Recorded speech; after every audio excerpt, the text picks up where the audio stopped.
성도 여러분 안녕하세요. 오늘도 주 안에서 감사와 기쁨이 넘치는 하루 되시기를 빕니다.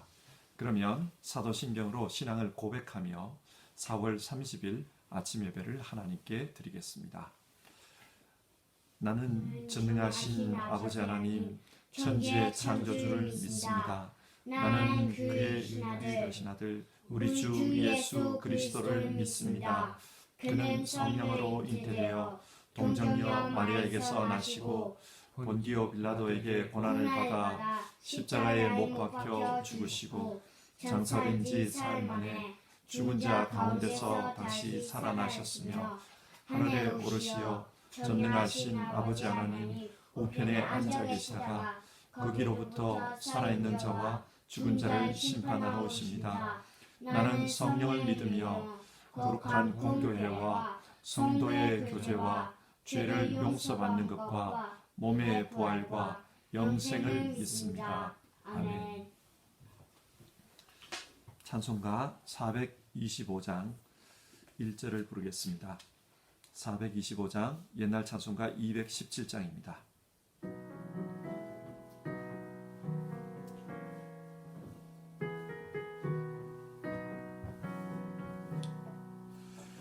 주님의 뜻을 이루소서.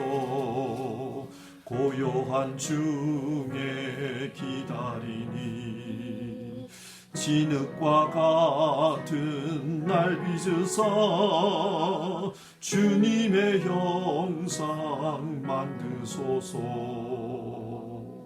같이 기도하겠습니다.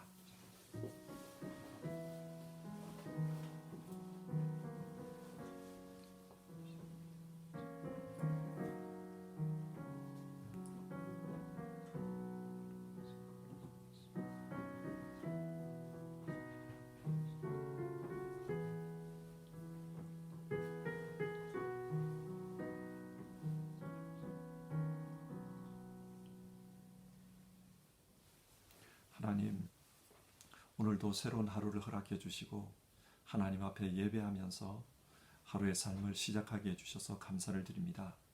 하나님, 오늘 하루의 삶 속에 주님의 뜻이 이루어지기를 바랍니다. 우리를 향해서 가지고 계시는 그 주님의 뜻이 우리 각자의 삶 속에 이루어질 수 있도록 하나님 역사해 주시옵소서. 그리고 우리로 하여금 하나님의 뜻을 기억하고 또 깨달을 수 있도록 이 아침에 말씀 가운데 지혜를 주시옵소서. 깨닫게 하여 주시옵소서. 그리고 주님 주시는 말씀으로 하루 살아갈 수 있도록 우리를 인도해 주시옵소서. 예수님의 이름으로 기도드립니다. 아멘.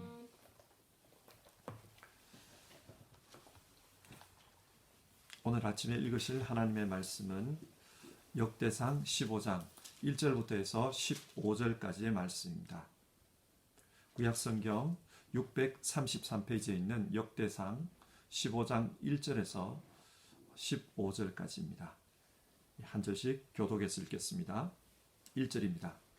다윗이 다윗성에서 자기를 위하여 궁전을 세우고 또 하나님의 궤를 둘 곳을 마련하고 그것을 위하여 장막을 치고 다윗이 이르되 레위 사람 외에는 하나님의 궤를 맬 수 없나니 이는 여호와께서 그들을 택하사 여호와의 궤를 메고 영원히 그를 섬기게 하셨음이라 하고 다윗이 이스라엘 온 무리를 예루살렘으로 모으고 여호와의 궤를 그 마련한 곳으로 메어 올리고자 하여 다윗이 아론 자손과 레위 사람을 모으니 그핫 자손 중에 지도자 우리엘과 그의 형제가 120명이요 므라리 자손 중에 지도자 아사야와 그의 형제가 220명이요 게르솜 자손 중에 지도자 요엘과 그의 형제가 130명이요 엘리사반 자손 중에 지도자 스마야와 그의 형제가 200명이요 헤브론 자손 중에 지도자 엘리엘과 그의 형제가 80명이요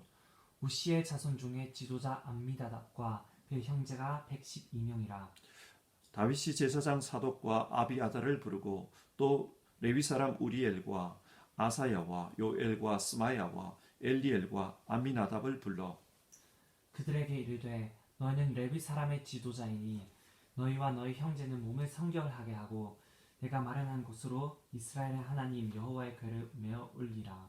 전에는 너희가 매지 아니하였으므로 우리 하나님 여호와께서 우리를 찢으셨으니 이는 우리가 규례대로 그에게 구하지 아니하였음이라 하니 이에 제사장들과 레위 사람들이 이스라엘 하나님 여호와의 궤를 메고 올라가려 하여 몸을 성결하게 하고 모세가 여호와의 말씀을 따라 명령한 대로 레위 자손이 채에 하나님의 궤를 꿰어 어깨에 매니라. 아멘.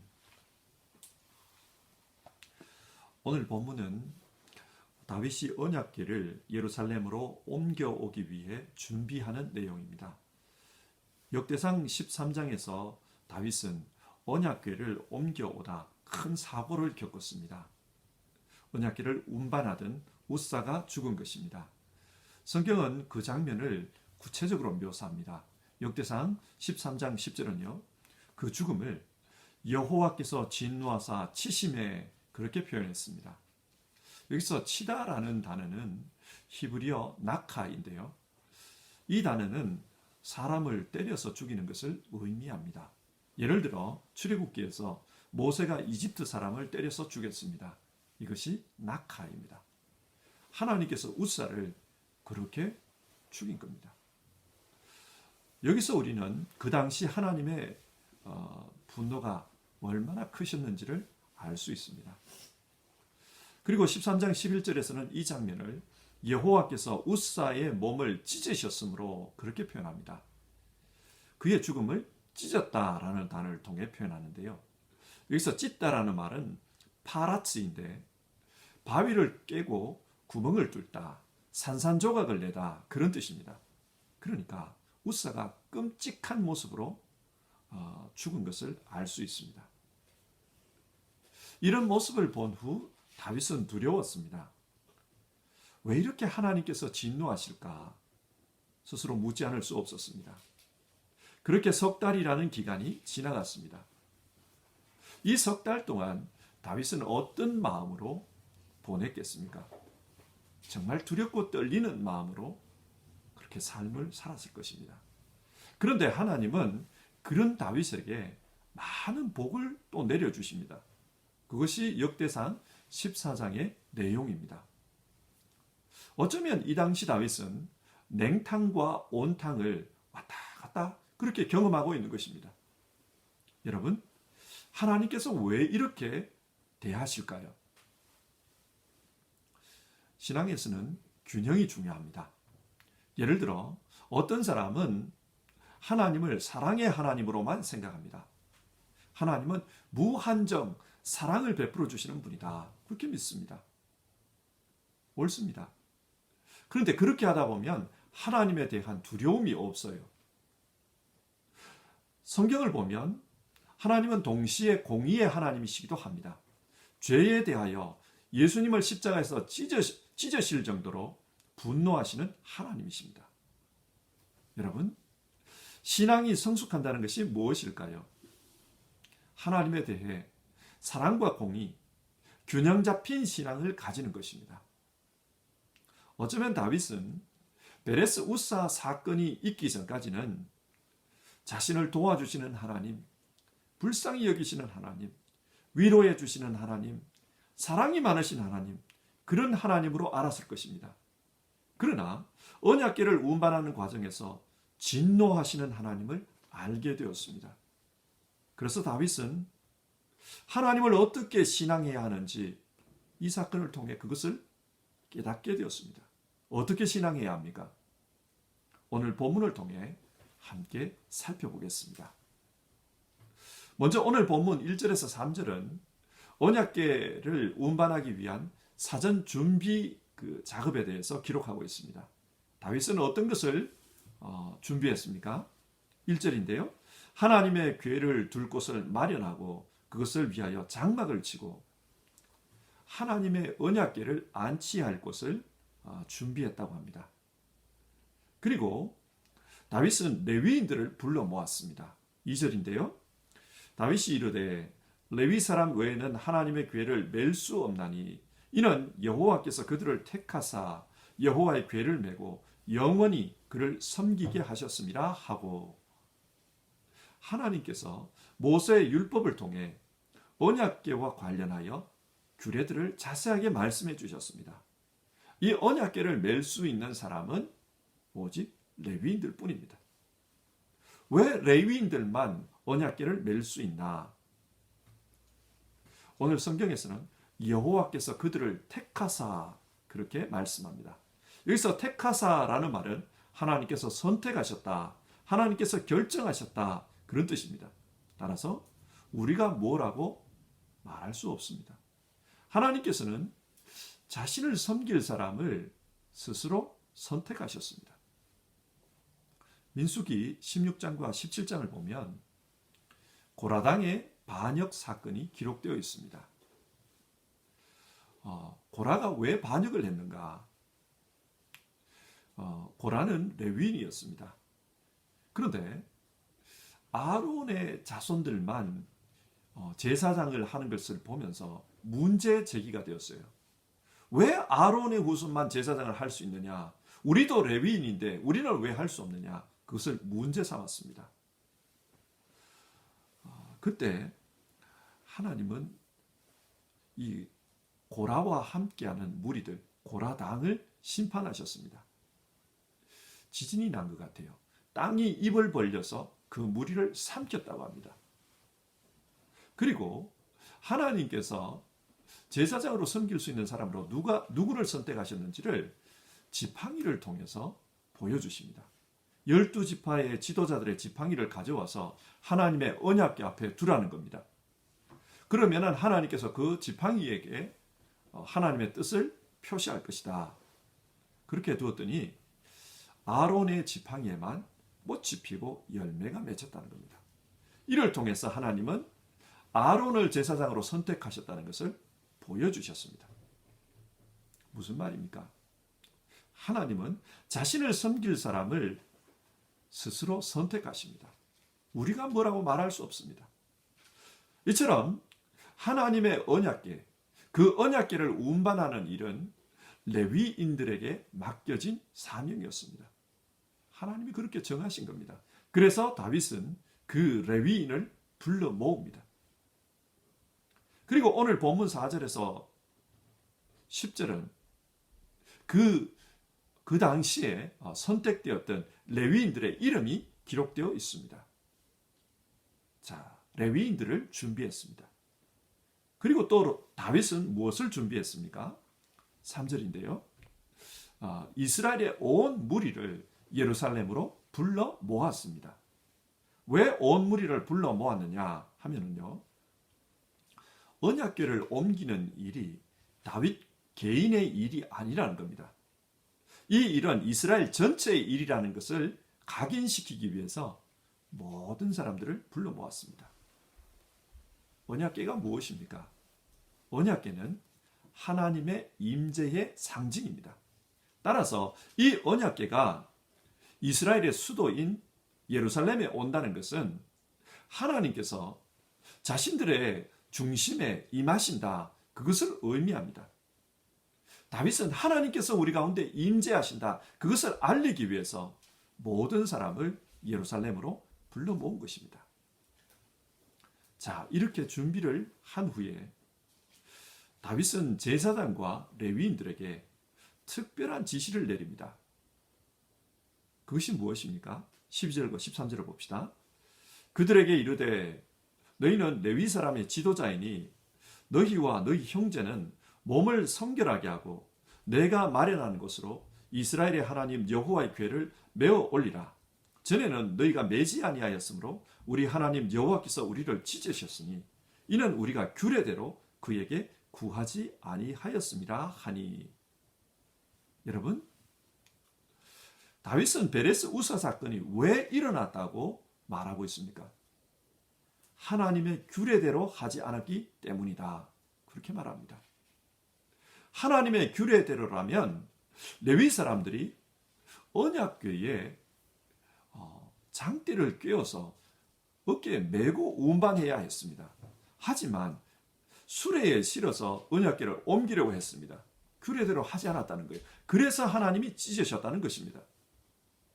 근데 여러분, 왜 레위인들이 이렇게 장대에 꿰어서 언약궤를 메고 운반해야 된다는 사실을 몰랐을까요? 우리는 이 당시 레위인의 삶에 대해서 한번 생각해 봐야 합니다. 레위인들은 성막에서 하나님을 섬기라고 특별히 선택받은 사람들입니다. 그리고 하나님의 말씀을 익히라고, 하나님의 말씀을 익혀서 그 말씀대로 하나님을 섬기라고 선택받은 사람들입니다. 그런데 이들이 왜 하나님의 말씀을 모를까요? 이 레위인들이 가나안 땅에 들어온 이후에 어떻게 살았는가를 우리가 한번 살펴볼 필요가 있습니다. 사사기 17장 이하를 보면 가나안 땅에 들어온 이후 레위 사람들의 삶을 짐작할 만한 내용이 소개되고 있습니다. 에브라임 땅에 미가라는 사람이 살았다는 겁니다. 이 미가는 부자로 사는 것이 인생의 목표인 그런 사람입니다. 그래서 하나님으로부터 복을 받기 위해 자신의 집에 신당을 만들고 또 자기 아들 중에 하나를 선택해서 그 신당을 섬기는 제사장으로 세웠다는 겁니다. 어떻게 보면 참 어처구니가 없죠. 성경은 이 당시 상황을 설명하면서 이스라엘에 왕이 없으므로 사람마다 제 소견에 옳은 대로 행하였다, 그런 평가를 붙이고 있습니다. 한마디로 자기 마음대로 하나님을 섬기는 사람입니다.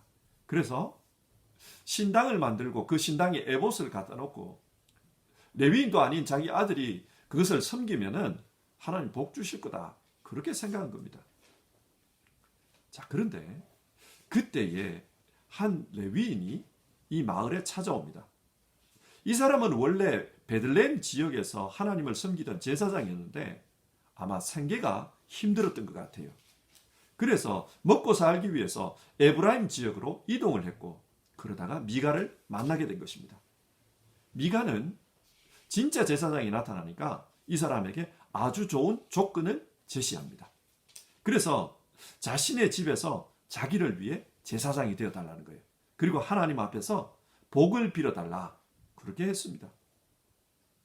이 제사장은 미가의 제안을 받아들여서 이 미가를 위해 복을 빌어주는 일을 했습니다.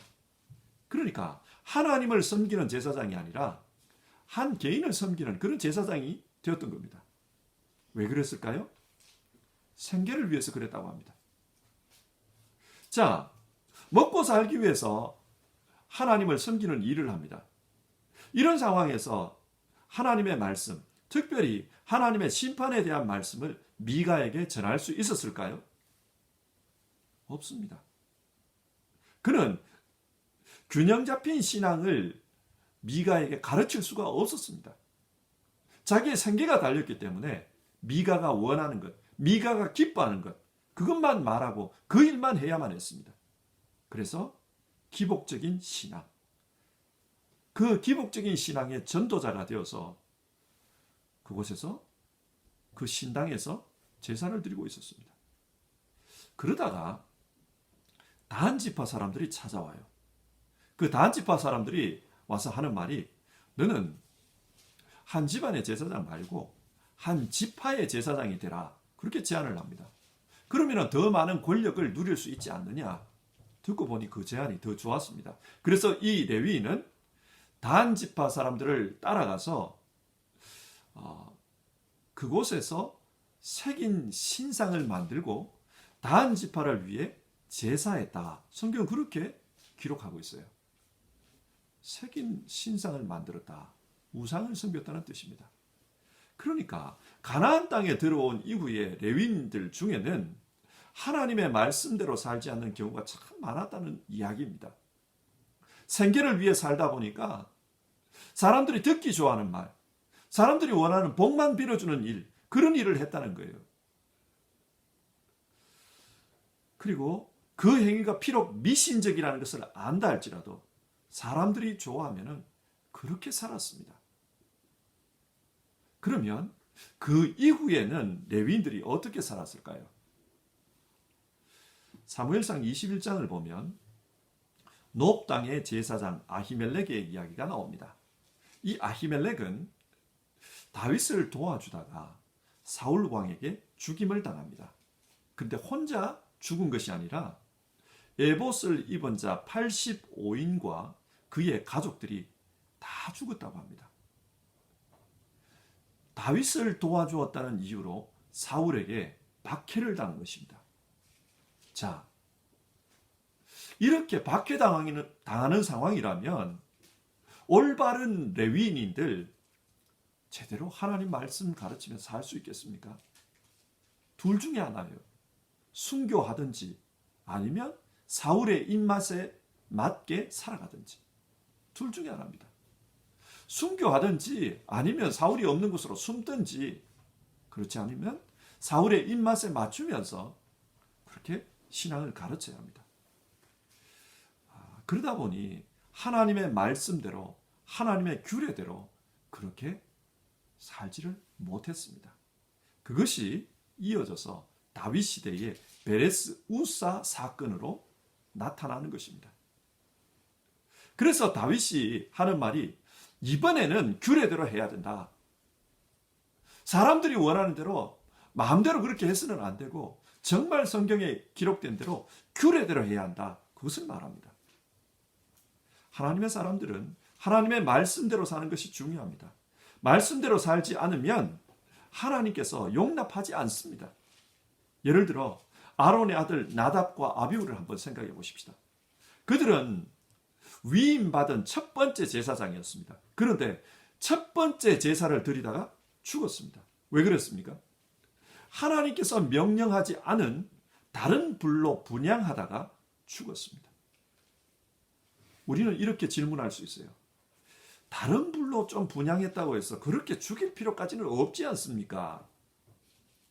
그러나 하나님은 하나님이 정하신 규례대로 섬기지 않는 레위인들을 엄격하게 다루고 있습니다. 여기서 우리가 생각해 봐야 될 부분이 있어요. 신약 성경은 우리를 왕 같은 제사장이라고 하지 않습니까? 그렇다면 우리는 어떻게 신앙해야 합니까?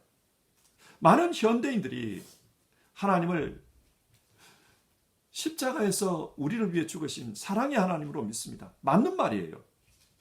그래서 상처받은 우리를 위로해 주시고 실패에 대해서 격려해 주시고 그런 분으로 생각합니다. 맞는 말이에요. 그러나 그게 전부는 아닙니다. 하나님을 사랑의 하나님으로만 생각하니까 내가 원하는 대로 내가 하고 싶은 대로 마음대로 신앙하면서 그래도 두려워하지 않아요. 내 마음대로 신앙해도 사랑의 하나님이니까 용납해 줄 거다. 그렇게 생각하는 경향이 있습니다. 신앙생활이 자유로워진 것은 좋습니다. 하나님의 영이 계시는 곳에는 자유함이 있느니라. 자유롭다는 것은 좋습니다. 그러나 그것이 내 마음대로 신앙해도 된다. 그런 뜻은 아닙니다. 내 육신이 원하는 대로, 욕망이 원하는 대로, 감정이 원하는 대로 내 마음대로 신앙하면서 그래도 괜찮다. 그렇게 생각하는 것은 문제입니다.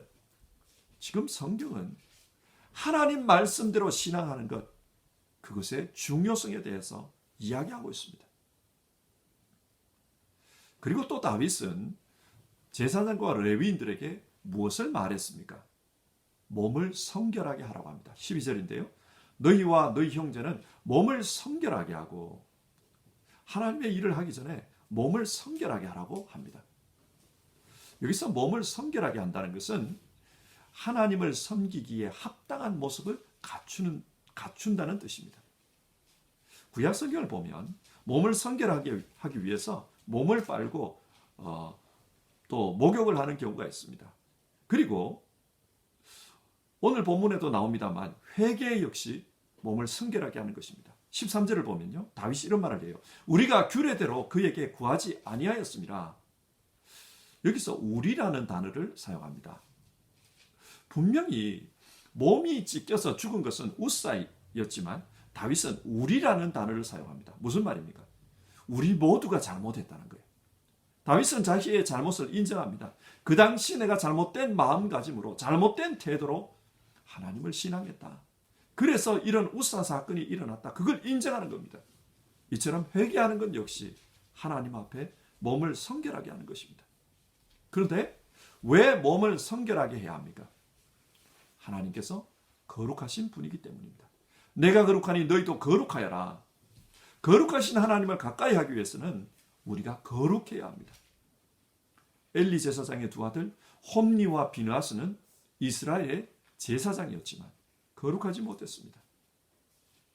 그들은 물질의 욕심이 많았습니다. 그래서 하나님께 제사도 드리지 않은 고기를 자기 분깃으로 먼저 챙겼다는 이야기가 나와요. 또 성소에서 일하는 여인들과 동침했다는 이야기도 나옵니다. 그들은 하나님 앞에서 성결하지 못했습니다. 그 결과 어떻게 되었습니까? 이가봇, 하나님의 영광이 그들을 떠나버렸습니다. 비참하게 죽었습니다. 자신들만 죽은 게 아니라 이스라엘 백성 전체가 블레셋의 노예가 되고 말았습니다. 하나님의 일을 하면서 거룩하지 못하면 거룩하신 하나님께서 그들과 함께하지 않습니다. 이가봇, 영광이 떠나버립니다. 오늘 우리에게 신앙생활이란 하나님 앞에서 거룩하게 살아가는 것을 실천하는 것입니다. 하나님의 거룩함을 닮아가는 것, 그래서 성결해야 하고 구별된 삶을 사는 것, 그것이 우리가 추구해야 될 신앙생활입니다. 자, 오늘 말씀을 정리해 봅시다. 다윗은 하나님의 언약궤를 예루살렘으로 옮겨오기 위해서 준비를 합니다. 언약궤가 무엇입니까? 언약궤는 하나님의 임재의 상징입니다. 하나님의 임재가 우리 가운데 임하기를 원한다. 그래서 그는 준비하는 것입니다. 그 하나님의 임재가 일어나는 곳을 준비하면서 다윗은 장막을 세웠다 그래요. 고린도후서 5장 1절을 보면 우리의 몸이 장막이라는 표현이 나옵니다. 땅에 있는 우리의 장막집이 무너지면 하나님께서 지으신 집, 곧 사람의 손으로 지은 것이 아니라 하늘에 있는 영원한 집이 우리에게 있는 줄 압니다. 여기서 우리의 육신을 장막집이라고 표현합니다. 왜 장막집이라고 표현할까요? 이 몸에 하나님께서 임재하시기 때문입니다. 고린도전서 6장 19절입니다. 여러분의 몸은 여러분 안에 계신 성령의 성전이라는 것을 알지 못합니까? 여러분은 성령을 하나님으로부터 받아서 모시고 있습니다. 우리의 몸은 하나님께서 임재하시는 하나님의 장막이라는 겁니다. 자, 그러면 우리는 이 장막을 어떻게 준비해야 할까요? 우리는 이 장막집으로 어떻게 신앙하면서 살아야 할까요? 오늘 성경은 하나님의 규례대로 살라고 권면합니다. 내게 유리한 말씀, 나를 정당화할 수 있는 말씀만 믿지 말고 하나님께서 하시는 말씀, 때로는 꾸짖는 말씀, 때로는 심판하시는 말씀, 때로는 치시는 말씀이라도 하나님의 말씀을 균형 잡히게 믿으라. 우리에게 그것을 말씀합니다. 왜냐? 신앙은 규례대로 믿는 것이다. 내 마음대로 믿는 것이 아니라 하나님 말씀하신 대로 믿는 것이다. 그것을 이야기합니다. 앞에서 성숙한 신앙은 균형 잡힌 신앙이라고 했습니다. 하나님의 한 면만을 보는 것이 아니라 하나님의 모든 면을 보려고 노력하는 것. 그것이 균형 잡힌 신앙입니다. 다윗은 베레스 우사 사건을 거치면서 하나님을 사랑할 뿐만 아니라 두려워할 줄도 알게 되었습니다. 그렇기 때문에 그는 이제는 하나님의 말씀대로 해야 된다. 내 마음대로 해서는 안 된다. 하나님 말씀대로 해야 된다. 그 말을 하고 있는 겁니다. 성도 여러분, 우리에게도 이 신앙이 필요합니다. 하나님 말씀대로 신앙하는 신앙. 우리가 그것이 필요합니다. 두 번째로 어떻게 신앙해야 하는가? 오늘 성경은 거룩하게 신앙하라고 말씀합니다. 하나님이 거룩하시기 때문에 우리도 거룩해야 합니다. 거룩이란 하나님 앞에서 마땅한 태도입니다. 하나님 앞에 올바른 태도가 거룩입니다. 우리가 사는 이 세상이 많이 세속화되었다고 말들 하지 않습니까? 이 세상, 세속화된 세상 속에서 세상 방법으로 살면은 거룩하게 살 수가 없습니다. 그래서 우리는 주의력을 가지고 정말 하나님 앞에 합당한가 그것을 따져야 돼요. 그렇지 않으면 우리 역시도 엘리의 두 아들처럼 살 수 있습니다. 이가봇 하나님의 영광이 떠날 수 있습니다. 우리가 그것을 기억하면서 신앙했으면 좋겠습니다. 자, 오늘 하루를 시작하면서 함께 찬송하고 기도합시다. 하나님 앞에서 성결하게 살겠습니다. 그리고 하나님의 말씀대로 살겠습니다. 우리 같이 찬송하고 기도합시다. 420장입니다. 420장 너 성결케 위해 우리 같이 찬송하고 기도하겠습니다.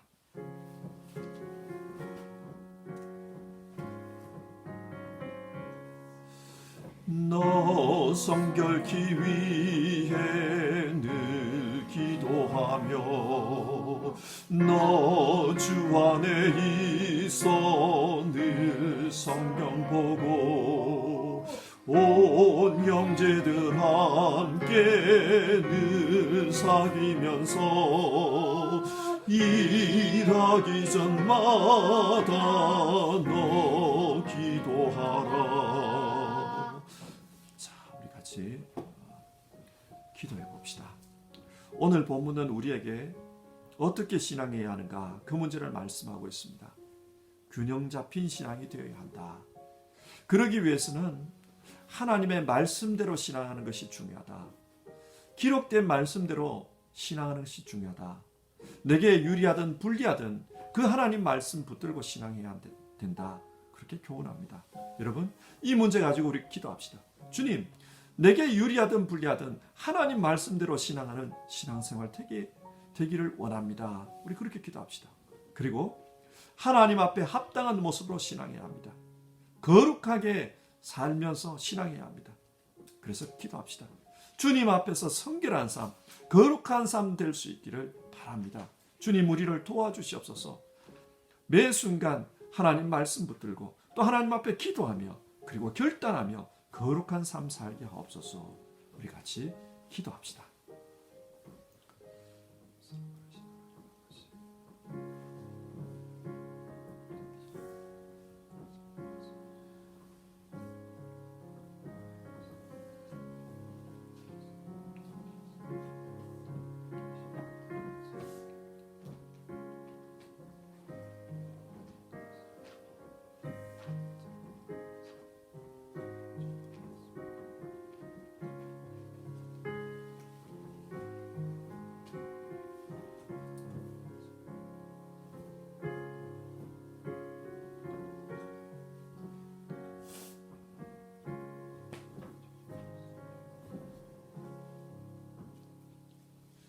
하나님, 성경은 우리에게 너희는 왕같은 제사장이다 그렇게 말씀하는 것을 우리가 기억합니다.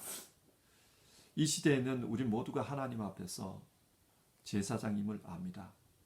그리고 오늘 성경은 그 제사장들에게 이렇게 합시다 다윗이 제안하는 내용이 소개되어 있습니다. 하나님의 임재가 일어나는 이 일, 하나님이 임재하시는 그 궤를 모셔오는 일, 이 일을 위해서 우리 모두 규례대로 합시다. 그렇게 제사장들에게 이야기하는 것을 우리가 읽었습니다. 하나님, 우리의 몸이 장막이고 우리의 몸이 성전입니다. 하나님의 임재가 일어나는 곳입니다. 그렇기 위해서는 우리가 어떻게 살아야 되는가, 어떻게 신앙해야 되는가, 하나님의 규례대로 하나님이 정하신 말씀대로 신앙해야 된다. 우리가 그렇게 오늘 말씀을 나눴습니다. 정말 성경대로 신앙하는 우리 모두 되게 하여 주시옵소서. 내게 유리한 것만 듣고 내게 불리한 것은 듣지 않고 우리 그렇게 신앙하지 않게 하옵소서. 정말 균형 잡힌 신앙인으로 살기 원합니다. 내게 유리하든 불리하든 하나님의 말씀대로 신앙하는 우리 모두 되게 하여 주시옵소서. 하나님 아버지, 또 제사장들에게 그 레위인들에게 성결하자 그렇게 말씀하는 것을 우리가 들었습니다. 하나님이 거룩하시니 우리 역시 하나님 앞에서 거룩하게 살아야 된다고 성경은 가르칩니다. 정말 거룩한 사람 되기를 원합니다. 주여 우리를 도와주시옵소서. 세속사에 살면서 세상이 옳다라는 길을 따라가는 것이 아니라 우리 스스로를 돌아보면서 거룩의 길을 갈 수 있도록 주님 도와주시옵소서. 아버지 하나님, 타협하는 사람 되지 않게 하옵소서. 거룩을 버려버리면 우리가 엘리의 아들처럼 이가봇 그런 상태에 빠진다는 것 기억하고 정말 거룩하게 살기를 결단하고 주의력을 가지고 거룩하게 살아가는 우리 모두 되게 하여 주시옵소서. 오늘 하루 또 하루를 시작하면서 하나님 앞에서 하나님, 정말 하나님 말씀대로 신앙하겠습니다. 하나님, 정말 거룩하게 성결하게 살겠습니다. 마음으로 결단하며 기도하며 하루를 시작하는 모든 성도님들 삶 가운데 주님 함께 해주시고, 그래서 주님의 임재가 나타나게 하옵소서. 성령 하나님 우리와 함께 하여 주시옵소서. 그리고 우리를 인도해 주시고 말씀해 주시고 깨닫게 해 주시고 또 성결하게 하여 주시옵소서. 그래서 균형 잡힌 신앙으로, 온전한 신앙으로 하나님께 영광 돌려드리는 우리 모두 되게 하옵소서. 귀하신 예수님의 이름으로 기도드립니다. 아멘.